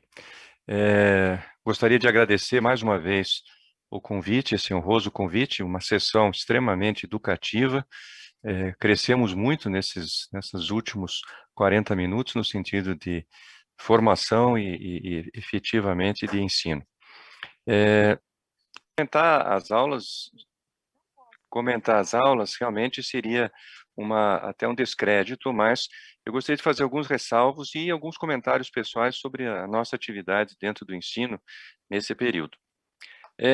As informações que a gente teve sobre o ensino híbrido realmente é uma grande preocupação e a gente vê isso principalmente em modelos não só de cursos efetivos em faculdades, mas de todos os cursos de um modo geral em noção médica, né? Então, até uma legislação apropriada para isso, eu acho que é fundamental, como tão bem visto pelo nosso colega Tufik, e eu vejo assim que a possibilidade para o ensino híbrido ela vai ser cada vez maior. Eu diria assim que isso nos mostrou muito durante esse 1 ano de pandemia. Todas as informações que nós tínhamos do início da pandemia e o que nós temos hoje, e a própria experiência e a busca de informações que os docentes interessados tiveram, mudou completamente esse panorama, né? Quanto aos eventos que a doutora Ana também apresentou, os eventos online, eu vou dar o exemplo do nosso congressos que o CBC fez durante o ano da pandemia e agora o Congresso Brasileiro, né? Nós, no Congresso Paulista, aqui do setor de São Paulo e do Rio de Janeiro, e também o congresso que nós fizemos no setor 4, lá em Minas, nós percebemos, primeiro, um número de pessoas que participaram desse evento foram muito maior do que nos eventos presenciais, né? E, efetivamente, todos os eventos se viraram em eventos nacionais, porque tanto no evento que foi feito aqui, teve um brilhantismo aqui em São Paulo, como do Rio de Janeiro, como de Minas, nós tivemos aí públicos das mais diversas regiões do país que normalmente não viriam para esses eventos, e outra característica, nós tivemos pessoas do Mercosul acompanhando, né? E coisas que também normalmente a gente não presenciava. E aí vem uma grande preocupação, né? Que nós, médicos, devemos regularizar um pouquinho mais, regulamentar mais as nossas ações dentro do próprio colégio, né? Nós temos aí interposições de situações, né, onde o conhecimento que antes era vinculado a um determinado espaço, a uma determinada universidade, um determinado capítulo, né, acabaram hoje sendo nacionais. Então, existe, inclusive, preocupações quanto a elencar nomes e parcerias, né? Então, hoje, eu acho que as boas práticas, elas devem ser sempre levadas muito à frente, porque nesse momento, aquilo que era de um público interno, hoje ele é um público externo, e isso pode trazer um grande problema, inclusive institucional, né? Quanto à posição do Diego, achei brilhante, já partilhei no nosso grupo lá, se você puder me passar mais informações, se você puder nos mostrar essa máscara e a gente puder utilizar, a gente vai reproduzi-la, né? Fantástico, eu acho uma ideia sensacional. E esse rigor da entrevista, que sempre é uma grande preocupação, achei muito interessante a tua ideia inicial, e a gente até já discutiu isso em algumas bancas, né, de você poder trazer o entrevistado com uma máscara, né, porque realmente esse fator de empatia, de facilidade, isso pode trazer um viés muitas vezes importante, né, e a forma de avaliação muitas vezes também pode ser diferente. E talvez a coisa que você mais mostrou, e eu acho que isso impactou de uma forma muito positiva, é a possibilidade dos egressos das escolas de medicina de outros locais, que não aí da região de São Paulo, de outros estados, etc., poderem ter a mesma facilidade, né? Porque para quem eu que vim do interior e vim de outra cidade e acabei saindo de uma cidade para outra, o estresse que uma viagem, uma prova de entrevista nos traz é enorme, né? A preocupação, etc. Então, eu acho que esse conforto é fantástico. Eu realmente fiquei extremamente interessado. Quanto à minha experiência, veja, eu ministro aulas tanto na parte de cirurgia, né, dentro do departamento de cirurgia, como de tecno-operatório, né, e a gente realmente teve, nesse período todo, várias experiências, e eu gostaria de citar algumas delas, tanto em aulas síncronas como assíncronas, né. As aulas síncronas, me parece que você utilizando esses equipamentos que o Tufik também mostrou lá, Mentimeter, Socrative, Picles e tantos outros, Blackboard e assim por diante, você consegue, de alguma forma, trabalhar com o seu aluno, mas o que a gente tem percebido é uma dificuldade do aluno se apresentar, né? A gente, normalmente, acaba dando aula para uma tela onde você vê inúmeros indivíduos com a sua imagem fechada, né? E aí vem algumas dúvidas em termos de relacionamento, como você busca isso, né? Eh, a Algumas literaturas, depois gostaria de escutar isso de você, Tufik, e de todos os colegas da mesa, algumas literaturas dizem que você chamar o indivíduo pelo nome, né, poderia ser de alguma forma agressivo, entre aspas, né, que você está expondo ele a uma resposta, mas que isso também acontecia na aula quando você jogava. E quando você joga nesse tipo de situação uma pergunta aberta, dificilmente alguém abre a tela para dar a resposta, quando a dá, ele dá com a tela fechada, inclusive, né.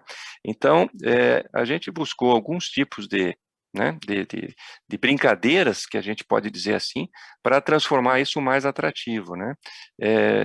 Uma das experiências que eu tive, que foram muito positivas, eu gosto muito de ter um relacionamento muito próximo com os alunos, então eu tentava buscar, saber da cidade, origem, idade, algum tipo sei lá, agremiação que ele fizesse parte, algum time de futebol, alguma coisa, para que a coisa ficasse menos informal, né? Para que a gente fizesse, durante as aulas síncronas, algum tipo de disputa entre alguns grupos, né, dentro da sala. Isso facilita muito, fazer uma gamificação durante a aula ajuda muito que os alunos se envolvam mais, né.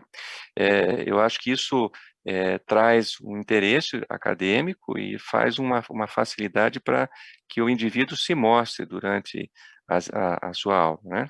Quanto às aulas assíncronas, né, eu tenho utilizado uma metodologia que me parece, pelo menos, é o que a gente tentou buscar e me pareceu ser mais lógica, né, mas também eu gostaria muito de aprender com os senhores hoje.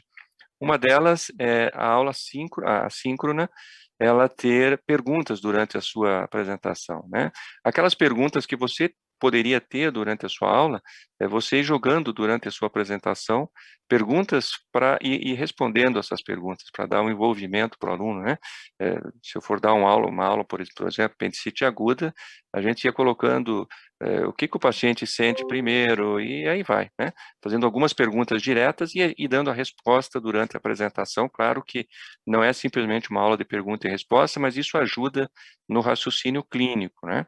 Uma outra coisa que também a gente entendeu que as aulas assíncronas não podem ser aulas longas, né, o aluno se cansa bastante. A gente fez 2 testes diferentes, a gente fez aulas, eu vou dar um exemplo, uma aula que normalmente a gente usava os meus 50 minutos para apresentação, a gente quebrou em 3 aulas de 15, e a gente fez isso em 2 grupos diferentes, né, a gente testou, não publicamos isso, né, um grupo achou interessante que você desse pausa simplesmente na aula, onde você dava uma aula com o tempo normal, digamos que ela tivesse lá os seus 40 minutos, os 50 minutos, mas que você desse pausas durante a aula, pausas que você identificasse essas pausas, não simplesmente você cortasse a aula, mas você desse uma pausa. Então, por exemplo, olha, agora é o momento do tomarmos um café, né, nessa aula síncrona, para que o aluno soubesse que um determinado raciocínio da aula terminou e findou naquele momento, né.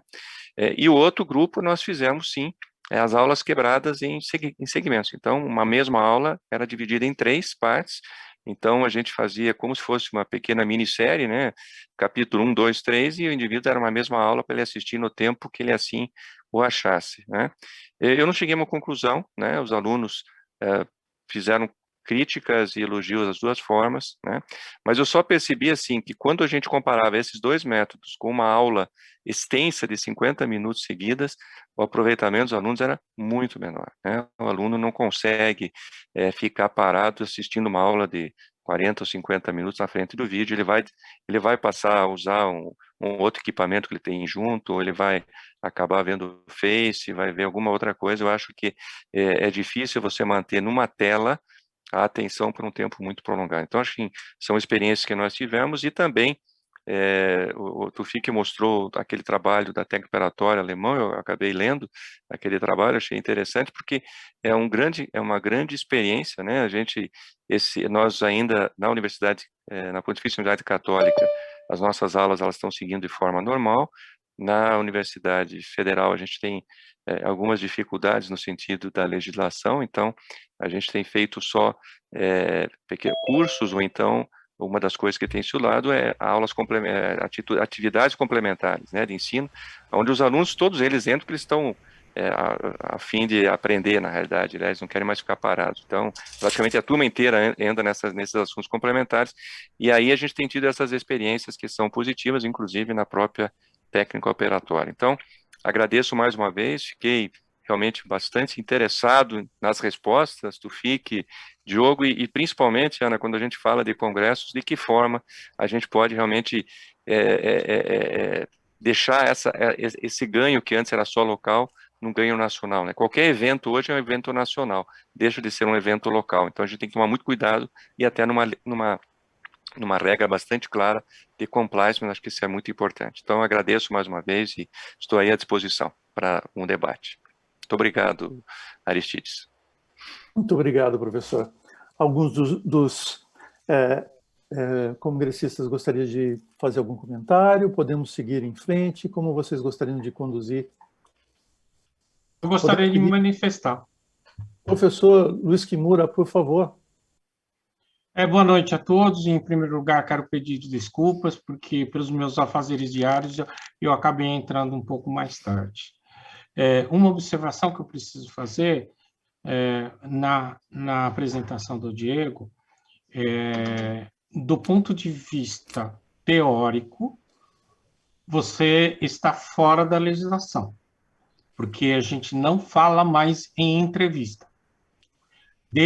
Através da Resolução 2 de 2015, a gente fala em arguição do currículo, tá? Então, você utilizar a entrevista, e esse questionamento não foi feito. Veja, eu venho da Universidade de São Paulo, para quem não me conhece, e, obviamente, existe uma arguição de currículo e que ela é feita com todo cuidado. Tá? Então, você, por favor, não coloque nas suas apresentações entrevista, porque isso não é entrevista. O que você pode fazer, e pela sua apresentação deu para se notar, que, na verdade, o que você faz é uma arguição do currículo, porque você faz uma arguição do currículo.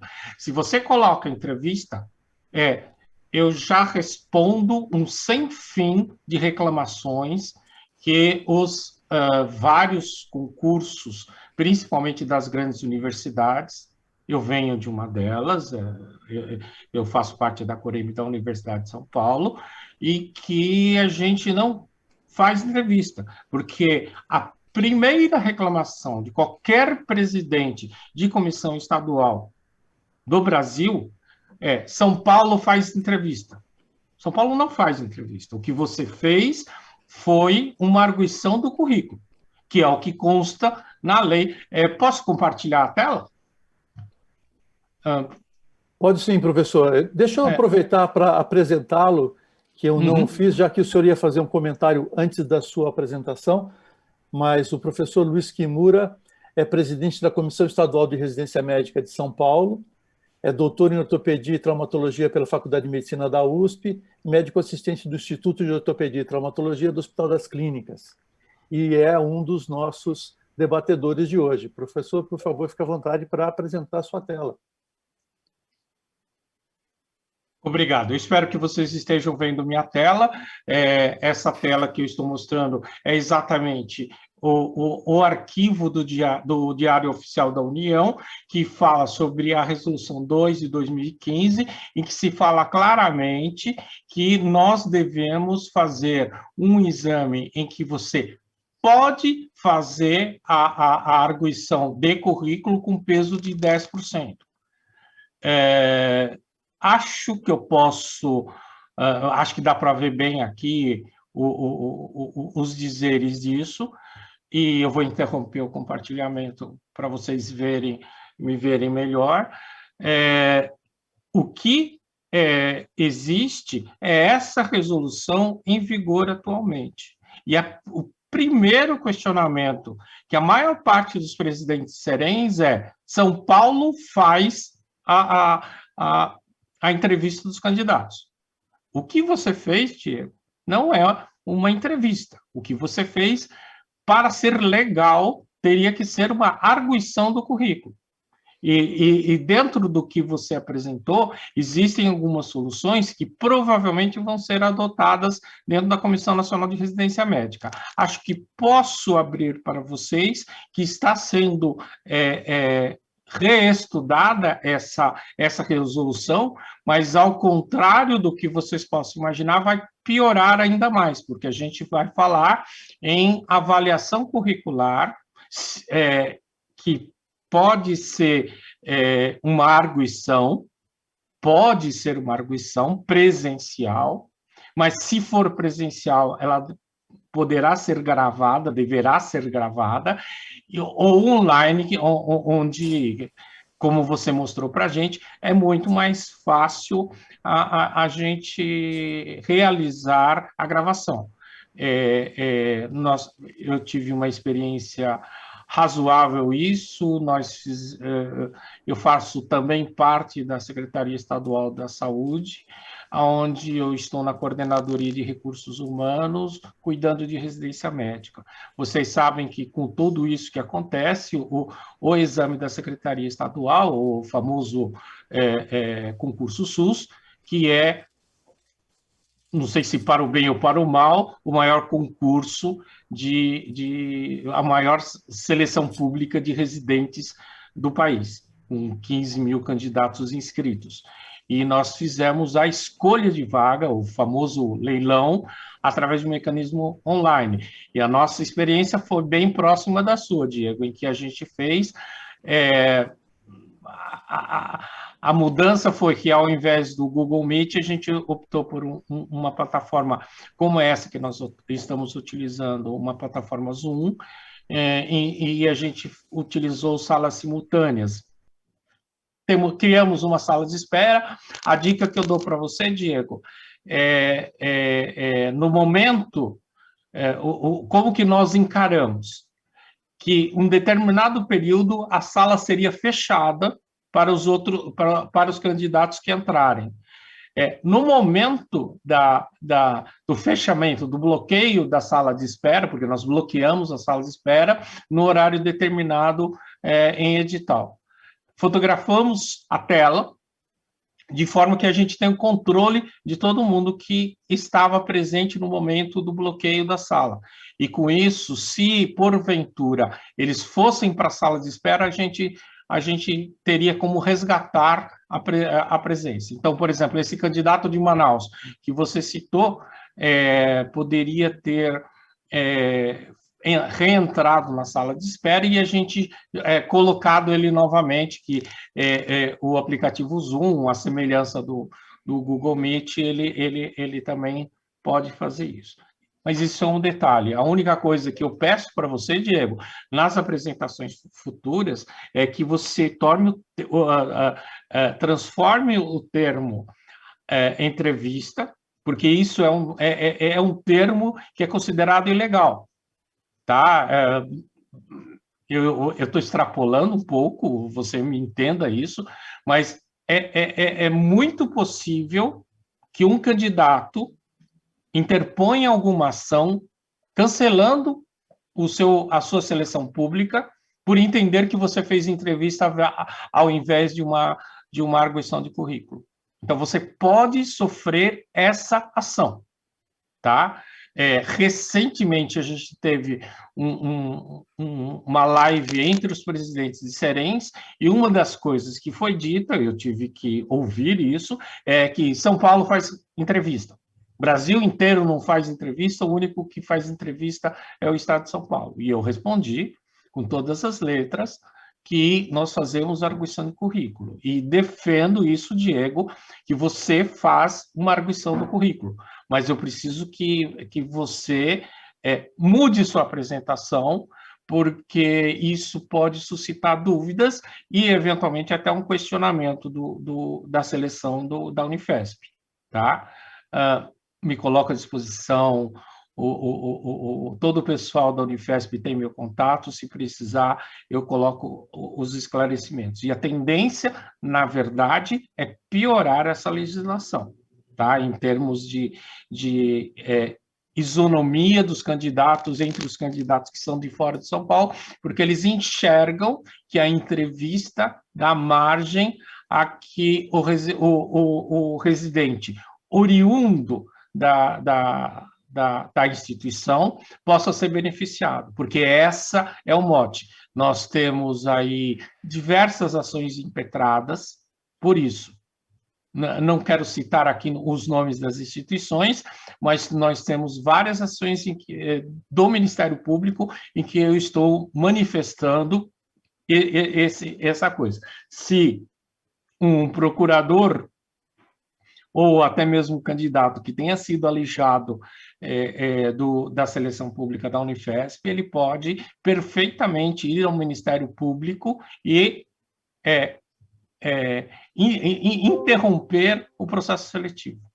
E a gente não, eu estou me manifestando como Serem em São Paulo para várias instituições e universidades bem conhecidas do Estado que estão sendo questionadas pelo Ministério Público da lisura do processo. E isso que você apresentou é verdadeiramente uma motivação para a interrupção do concurso.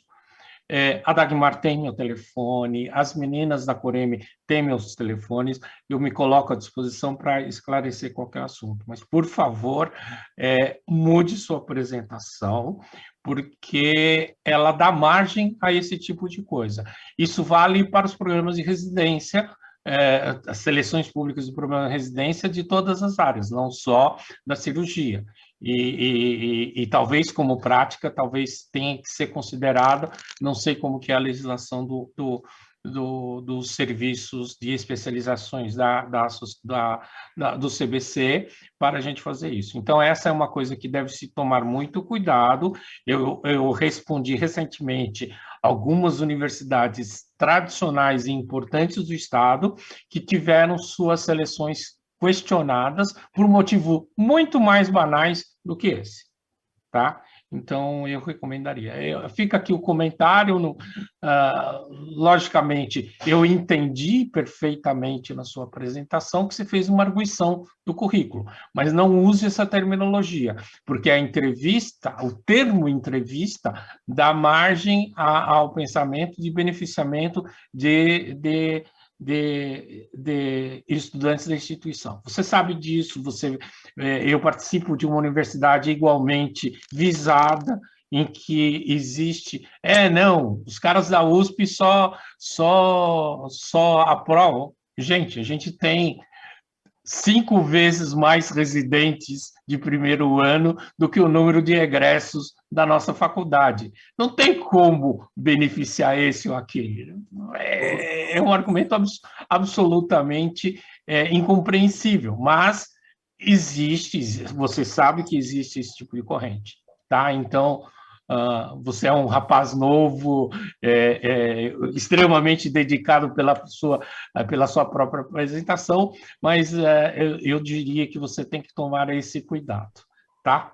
Desculpe se eu me alonguei muito aqui, tá? Por favor, Diego, fique à vontade. Obrigado, professor.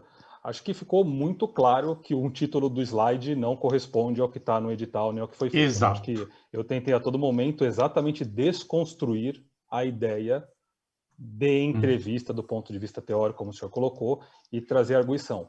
O que eu acho que vale muito a pena na discussão, e eu até peço para o senhor, eu acho que a Comissão Nacional ou outros órgãos deveriam explicar para as pessoas o que é arguição, porque todo mundo entende, pelo que o senhor comentou, que ter entrevista é diferente de arguir. Isso. Mas eu não sei se todo mundo que está na linha de entrevista entende o que é arguir um currículo. Por que eu digo isso?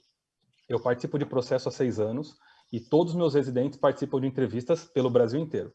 Quando eu os pergunto como foi a entrevista, é totalmente heterogêneo entre as instituições e, às vezes, os mesmos residentes da mesma instituição. Então, ora o residente entra, a primeira pergunta, de onde você veio? Qual que é o seu interesse por aqui? Aí folheia o currículo, aleatoriamente encontra um item, um artigo, tal, pergunta sobre aquilo, aí pergunta o que operou e vai embora. A nossa entrevista, ela foi gravada e foi coletiva. Então, os outros candidatos daquele momento estavam participando do processo pré-entrevista, claro, né? E tinham acesso a todo o material, as etapas. E a maior queixa deles, ao final da entrevista, era: eu não pude falar tudo o que eu queria. Essa foi a prova de que, de fato, eu não quero ouvir você falar tudo o que você quer. Você tem que responder exatamente, objetivamente, aquilo, que eram critérios muito precisos. Eu acho que esse ponto que o senhor colocou é muito importante, porque não está claro, eu acho que para quem participa dos processos, o que se deve fazer naquela etapa chamada de arguição curricular ou prova prática, ou essa última etapa que todos nós, de uma forma com liberdade poética, chamamos de entrevista. Acho que é o termo mais usual, que todo mundo, vou para a entrevista, vou participar da entrevista, hoje é a data da entrevista, que foi desta forma que eu usei na minha capa de slide. Em momento nenhum, na hora que eu coloquei na capa entrevista, eu quis dizer que o que foi feito em entrevista, eu acredito que eu nem vou mais teorizar sobre isso, ficou muito claro para todos. Eu agradeço muito o comentário do senhor, acho que ajuda muito a gente enriquecer e precisar os termos. Obrigado, professor. É exatamente isso, Diego. Pela apresentação, para mim ficou muito claro que vocês fizeram uma avaliação curricular, que provavelmente vai ser o termo que será utilizado, deve entrar muito mais pela questão da prova online, que até agora poucas instituições fizeram totalmente online. A notícia que nós temos, na verdade, é que a USP de Ribeirão Preto, o HC de Ribeirão Preto, foi a única instituição de grande porte que tenha utilizado um exame considerável, com muitos candidatos, e que tenha utilizado uma ferramenta online.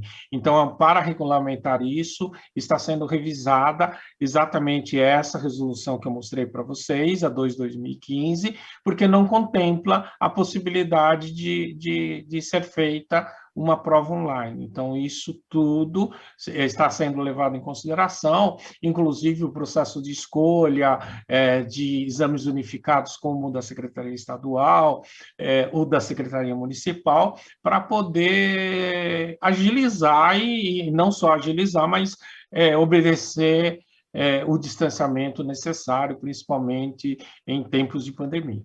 Tá? Obrigado, eu achei sua apresentação ótima, Diego. Tá? Eu só acho que você deve fazer essas modificações, vamos dizer assim, para você tomar um certo cuidado, porque pode ser passível de críticas, ações. Você sabe que advogados se pegam na palavra. Tá? É isso. Tá? Muito obrigado. Obrigado a todos. Desculpe me alongar tanto na minha... Muito obrigado, professor. Eu queria passar a palavra agora ao professor Elias de Jos Elias, que é professor adjunto da Faculdade de Ciências Médicas da Santa Casa de São Paulo, médico assistente doutor do Departamento de Cirurgia da Irmandade de Santa Casa de São Paulo, coordenador do Núcleo de Cirurgia da Faculdade de Medicina do Santo Amaro, UNISA, é titular do Colégio Brasileiro de Cirurgiões, titular do Colégio Brasileiro de Cirurgia Digestiva e titular da Sociedade Brasileira de Cirurgia Bariátrica e Metabologia. Professor, por favor, fique à vontade. Obrigado, professor Aristides. Eu vou procurar ser objetivo nas minhas colocações. É uma honra estar aqui no meio de gente tão seleta, de amigos. Eu vou ser, eu acho que, o contraponto dessa nossa reunião. Tudo que foi dito aqui é muito importante. A pandemia trouxe mudanças, mas eu não vejo essas mudanças com tanto entusiasmo. A maioria dos nossos colegas que falaram hoje aqui colocaram como um grande avanço tudo isso que está acontecendo. Eu gostaria de começar com o que dizia o professor Adib Jatene. Quando ele estava num hospital não muito bom, ou com uma equipe não muito boa, um residente mais ou menos, e falavam para ele, professor, desculpa, tal, isso está acontecendo aqui e tal. Ele falava, bom, tem que trabalhar com o que tem. E é exatamente o que nós estamos passando. A pandemia trouxe e nós não temos outra solução. É o que tem. Né? As lives, as reuniões, as aulas aí pelo computador, etc. Agora, dizer que isso vai ser um avanço, em alguns aspectos, sim. A Ana, por exemplo, falou dos congressos, aproximou gente que não tem dinheiro para ir num congresso, fazer uma viagem. Sim, sem dúvida nenhuma, sem dúvida. E eu acho que isso vai ser uma opção. Eu acho que o indivíduo vai poder optar. Ele vai pagar o mesmo valor pelo congresso, só que ele não vai ter a despesa da viagem, do hotel, do translocamento, deixar o seu trabalho, etc. Então, eu acho que se isso se chama ensino híbrido, talvez seja uma coisa boa. Agora, o que eu vi desde o começo da pandemia, nós estamos fazendo já 1 ano, a nossa vida virou online. No começo, foi uma coisa muito boa. Quando começou esse negócio das aulas, eu que participo de 2 faculdades, 2 departamentos grandes, com residência, ligas, e mais a vida associativa. Vocês viram aí, eu faço parte de 3 associações e tenho uma vida ativa nas 3. Então, eu praticamente estou vivendo na frente de uma tela. É isso que virou a minha vida. Achar que isso é bom, eu não acho. Eu acho que é o que a gente tem, mas não é.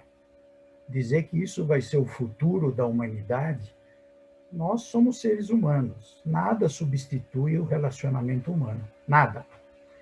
Então, eu vou citar um exemplo. Eu dei aula durante 1 ano e meio, agora praticamente 1 ano, né, digital, de maneira online, para a Faculdade de Medicina, para os alunos lá da Unisa, e sou o paraninfo da turma onde eu não conheço ninguém. Gostaram das minhas aulas, um grande professor, ótimo, tal. Fui homenageado, sou patrono e não conheço ninguém. Vocês acham que isso é possível? Isso é o futuro da humanidade? Claro que não. Mas é o que tem. Então, no começo, foi uma coisa muito boa. Eu acho que talvez isso vai ficar para as reuniões no futuro, além do que a Ana já comentou, as reuniões administrativas. Muitas vezes a gente vai para uma reunião administrativa na faculdade, lá no CBC, no CBCD, fica 1 hora, se leva aqui em São Paulo, por exemplo, é 1h30 para chegar, 1h30 para voltar para casa, são 3 horas, para você ficar lá 40 minutos, 1 hora, e resolver uma coisa muito pequena. Isso, é claro, é muito mais confortável ser feito de casa, se resolve isso e acabou. Agora, tem outro aspecto também. Eu que estou em 2 faculdades privadas e tenho contato com outras faculdades, quem está na universidade pública não vai sofrer muito isso, porque tem um corpo docente mais fixo, etc., tem salários, tem uma carreira acadêmica. As faculdades privadas, existe o lucro da faculdade. E todas as faculdades privadas viram, todas não, quase todas, viram esse negócio da vida online como mais uma maneira de ganhar dinheiro, porque isso vai facilitar muito o trabalho, principalmente daquelas faculdades onde o lucro, onde o dinheiro é o principal, onde é um negócio. Não sou contra ganhar dinheiro, muito pelo contrário, eu sou capitalista, não tenho nada da esquerda, mas estão vendo já, por exemplo, se você tem uma turma, hoje é muito comum as faculdades ter um semestre que tem 150 alunos, em faculdades privadas. As salas não comportam mais do que 40, 50 alunos. Então, como essas faculdades aumentaram muito o número de alunos, teriam que aumentar o número de professores. E algumas já estavam, eu como chefe de departamento, a direção chegou e falou assim, olha, pode contratar professor, porque nós vamos ter, em vez de uma sala, 3 salas. Então, nós vamos precisar de 3 professores. Quando veio a pandemia e veio as aulas online, opa, espera, segura um pouquinho aí. Talvez não precise. Um professor pode dar aula para 3 turmas, né? Ele dá online, cada um está na sua casa. Por que não? Então, isso eu vejo também como uma maneira, uma outra coisa muito perigosa. E que vai ser aproveitado, não tenha dúvida que isso vai ser aproveitado. Mas se fosse só isso e uma coisa boa, quer dizer, nós vamos ensinar medicina como nós ensinamos presencialmente, eu acho que não. Eu acho que não. Nem no curso teórico básico e muito menos no internato. Muita coisa do internato já está virando online. As aulas, os temas básicos dos residentes são feitos à noite, etc. Hoje as nossas visitas não podem entrar no quarto, tem que ser no corredor. Na Santa Casa a gente faz ali no pátio, na frente da capela, para quem conhece ali, por causa do Covid. Então, nós não temos mais contato com o doente, né? O aluno que passa com a gente, ele presencia uma discussão, mas não vê o doente. Ele não pode entrar lá dentro. É perigoso. A gente acreditar que isso vai ser a mesma coisa, é claro que não. Principalmente nós, os mais velhos, que estamos vivendo essas 2 realidades, a gente sente a diferença de qualidade de um e de outro. Hoje eu trabalho muito mais do que quando ia presencialmente na faculdade, porque é tanta webinar, é tanta reunião, é tanta coisa online, é tanta aula, reunião de ligas, etc., que você acaba trabalhando muito mais.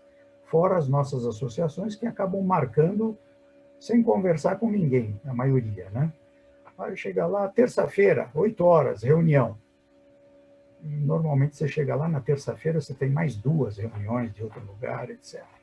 Então virou uma grande confusão. Esse é um aspecto que eu queria colocar. Então, eu sou muito cético a respeito disso. E eu gosto muito de uma frase do William Osler, que os professores certamente conhecem, pai da medicina moderna, que dizia já que 15 minutos à beira do leito correspondem a 3 horas atrás da escrivaninha. E eu acredito plenamente nisso. O Diego, o professor Diego e o professor Kimura falaram sobre a prova de residência. Eu queria colocar uma coisa minha. Eu participo da segunda fase, das assim chamadas entrevistas, viu, professor Kimura? E na Santa Casa. A Unisa faz a seleção via SUS, que eu acho, sinceramente, o pior exame de seleção de residente que pode existir, é o SUS. Todo mundo fala que é um exame justo, eu não acho nada de justo naquele exame, porque ele não leva em consideração nada do que o aluno fez nos 6 anos da graduação. É uma prova, é uma avaliação pontual daquele momento, não leva em conta toda a vida acadêmica que o indivíduo teve.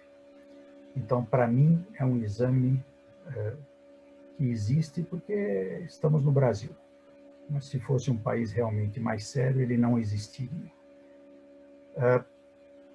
Entrevista e arguição sobre o currículo, eu realmente não entendi muito a diferença entre essas duas coisas. Mas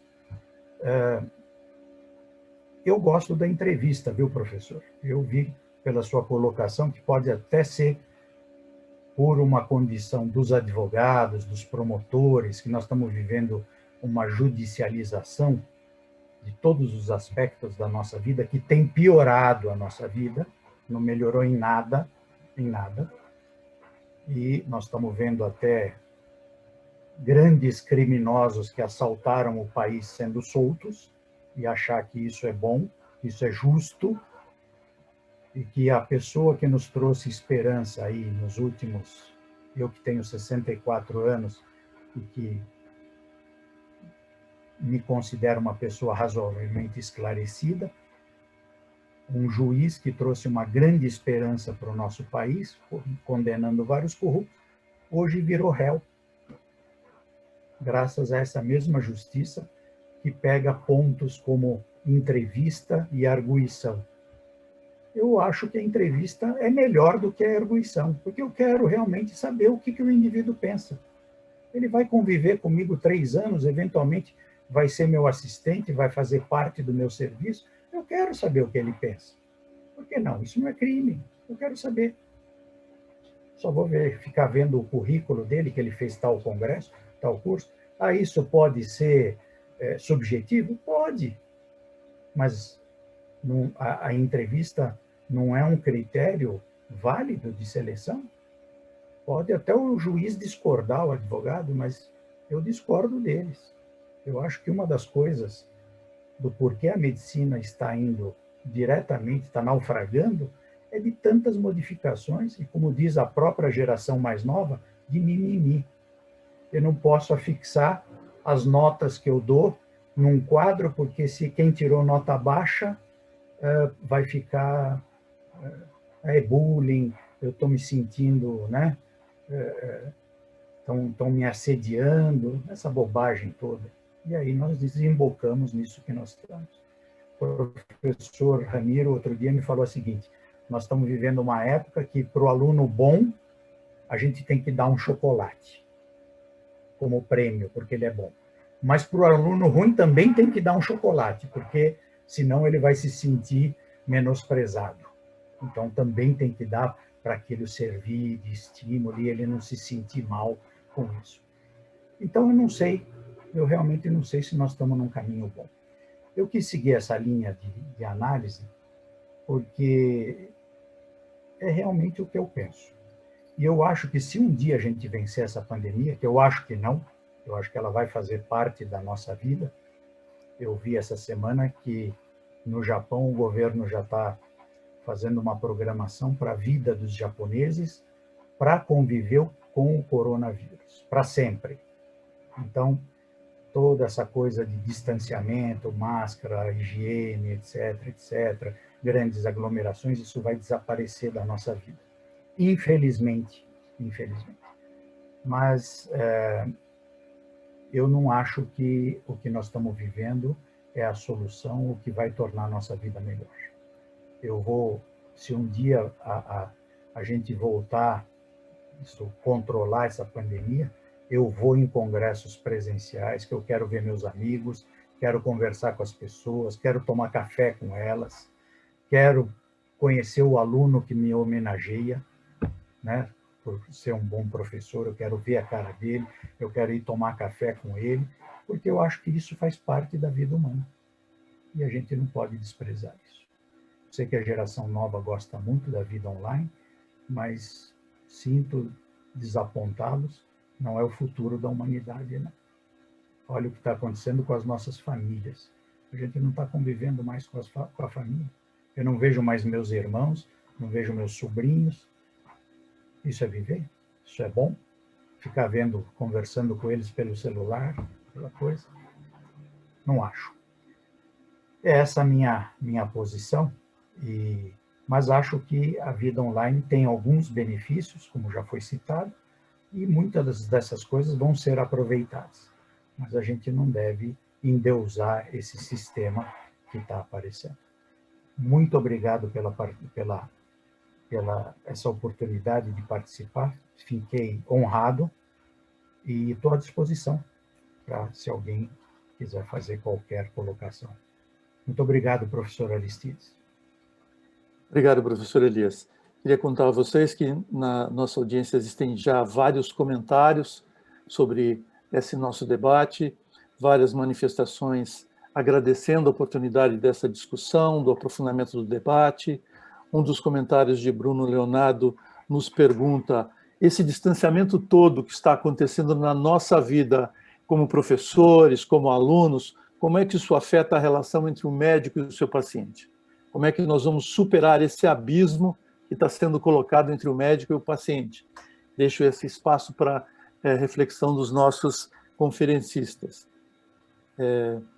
Várias outras manifestações, principalmente parabenizando o evento pela profundidade dos debates que os senhores nos trouxeram. Se me permite, professor Aristides, só falar sobre essa última colocação, eu acho que esse abismo já está feito. Nós vamos ter que correr atrás dele. É exatamente o que eu quis dizer com isso. A falta de contato entre pessoas, entre o aluno, entre o residente, entre o médico jovem e o paciente, isso é uma catástrofe. A gente sabe o quanto isso é importante. A gente tem que fazer parte da vida do doente. A gente tem que conversar com ele, participar, conversar com a família. Hoje nós estamos vivendo a era dos protocolos, né? Aquele que o indivíduo não vê, as teleconsultas. Eu estou fazendo, porque meus doentes não vão mais no consultório, tem mais essa atividade, além de todas que eu falei, tem a nossa clínica privada, que os nossos pacientes não vão no consultório e estão sempre aqui nos perguntando: estou passando mal, estou vomitando, o que eu faço, tal. Então tem mais esse aspecto. Então eu acho que esse abismo está criado. E a nossa função como professores de medicina é justamente procurar acabar com esse abismo. A gente tem que voltar a conviver entre nós. Algumas coisas nós vamos aproveitar isso. Tem coisas boas, claro, mas esse abismo já existe. E eu não sei como é que nós vamos reverter isso. É um tempo que já foi perdido.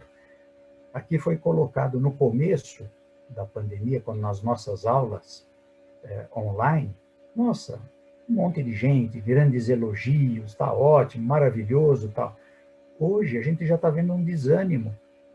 Ninguém aguenta mais. Já foi dito aqui por um dos professores, 40, 50 minutos, o indivíduo não aguenta mais. As provas de avaliação, então, são catastróficas. O teste de progresso, que foi citado pelo professor Tufi, nossas faculdades participam dele, nós notamos, nossa, foi todo mundo muito bem. Eu fui falar com os alunos, a gente tem uma amizade com alguns alunos, tal, eu falei, escuta, a pessoa foi muito bem. O professor juntava 6, 7 alunos na casa de um, cada um levava seu computador e a gente fazia a prova em conjunto. Colava todo mundo, livro aberto, etc. Tal. É uma catástrofe. Uma catástrofe. Então, falam, vai assistir aula online, mas tem que ficar com a tela ligada. Não fica. Eles vão fazer outras coisas. Não dá. Dispersa. Tem que ter o contato presencial. É isso. Obrigado, professor. Professor, muito obrigado por suas colocações. Tivemos ainda mais algumas manifestações no chat, cumprimentando pelas posições aqui trazidas. Eu queria devolver a palavra para o professor Ramiro, para ele continuar com as nossas atividades. Professor. O nosso horário já avançou, mas eu acredito que tivemos mais uma experiência muito enriquecedora para todos, né? Uma grande variedade de posições, né? E se a gente lembrar que o último slide do professor Tuffi, ele fez 2 citações. Uma foi a necessidade de evoluir, do Poller, e a final foi a citação da original do navegar é preciso, viver não é preciso, colocando muito bem, né, que preciso é no sentido de exatidão, né, não no sentido como muitas pessoas entendem. Então, eu acredito que o professor Tuffi, eu já assisti essa aula dele algumas vezes, ele vem sempre aprimorando, mas esse fecho que ele mantém, ele é fundamental para a gente amarrar essas questões, né? Nós estamos todos, de alguma maneira, insatisfeitos pela mudança de situação. Obviamente, aqueles que são mais experientes sofrem mais para se adaptarem, né? Os jovens talvez tenham uma capacidade de adaptação maior. E, obviamente, quem está em posições de regulação, de controle, né, como o professor Kimura, que tem uma infinidade de programas de residência para controlar, né, ele tem que tentar organizar um sistema que já é um grande desafio normalmente, e nessas condições atuais fica ainda mais desafiador, né? Mas ficou evidente aqui que a questão dos métodos de avaliação, dentro de um senso bem amplo, é um assunto que merece o nosso aprofundamento. E ele está na nossa pauta. O professor Gerson, que está aqui, o professor Tuffi, o professor Aristides, está na nossa pauta de discussão num dos futuros webinars, e esse assunto vai voltar à frente. Lembrando que nós temos só um ano de pandemia, né? Eu digo só no sentido de que é um tempo ainda escasso para a gente ter não só o conhecimento científico sobre a epidemia, mas também de tudo aquilo que a permeia, né? A nossa existência é cercada sempre de questionamentos e dúvidas, e com essa nova situação é incontrolável, né? Eu agradeço em nome da organização as palestras e a participação dos debatedores aqui, e para o nosso próximo no mês que vem, que vai falar sobre os recursos de gamificação. Tá? Muito obrigado a todos, uma boa noite e muita saúde para todos nós. Obrigado, uma boa noite. Uma boa noite. Prazer em vê-los. Boa noite. Boa noite, obrigado, prazer em vê-los.